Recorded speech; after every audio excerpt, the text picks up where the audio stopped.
കാസർഗോഡ് നെല്ലിക്കുന്നിലെ യുവാവിന്റെ മരണം ദുരൂഹത ആരോപിച്ച ബന്ധുക്കൾ. കണ്ടെത്തിയ മൃതദേഹത്തിൽ മുറിവേറ്റ പാടുകളും സ്വർണ്ണാഭരണങ്ങൾ കാണാതായതുമാണ് ദുരൂഹത ഉയർത്തുന്നത്. കാസർഗോഡ് ടൗൺ പോലീസ് അന്വേഷണം ആരംഭിച്ചു. കാസർഗോഡ് ഹാർബർ ഗേറ്റിനടുത്തെ പുഴയിൽ നിന്നാണ് മത്സ്യത്തൊഴിലാളികൾക്ക് മൃതദേഹം ലഭിച്ചത്. തുടർന്ന് നടത്തിയ അന്വേഷണത്തിലാണ് അഴിമുഖത്ത് കാണാതായ കസബ കടപ്പുറം സ്വദേശി ആദിത്യന്റെ മൃതദേഹമാണിതെന്ന് തിരിച്ചറിഞ്ഞത്. ചൊവ്വാഴ്ച ഉച്ചയോടെ ഹാർബറിനടുത്തേക്ക് പോവുകയാണെന്ന് പറഞ്ഞാണ് ആദിത്യൻ വീട്ടിൽ നിന്നിറങ്ങിയത്. പിന്നീട് ഒരു വിവരവും ലഭിച്ചിരുന്നില്ല.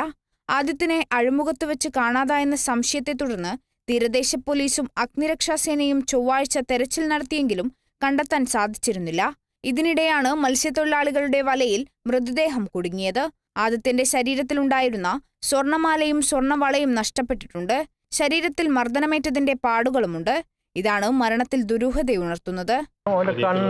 കണ്ണിന് പരിക്കുണ്ട്, പിന്നെ ഈ ബാക്ക് സൈഡെല്ലാം നല്ല പരിക്കുണ്ട്. അവൻ്റെ ഗോൾഡ് ഇല്ല, ഒന്ന് ഹൃദയത്തിൻ്റെ മറ്റേതും ഒരു മോതിരം ഉണ്ടായി, പിന്നെ ഒരു വെള്ളിയ ഇത് ലോക്കറ്റും. യുവാവിന്റെ മൊബൈൽ ഫോണും ബൈക്കും ഹാർബറിനടുത്തുനിന്ന് കണ്ടെത്തിയിട്ടുണ്ട്. സംഭവത്തിൽ പോലീസ് വിശദമായ അന്വേഷണം ആരംഭിച്ചു. Kerala vision news, Kasaragod.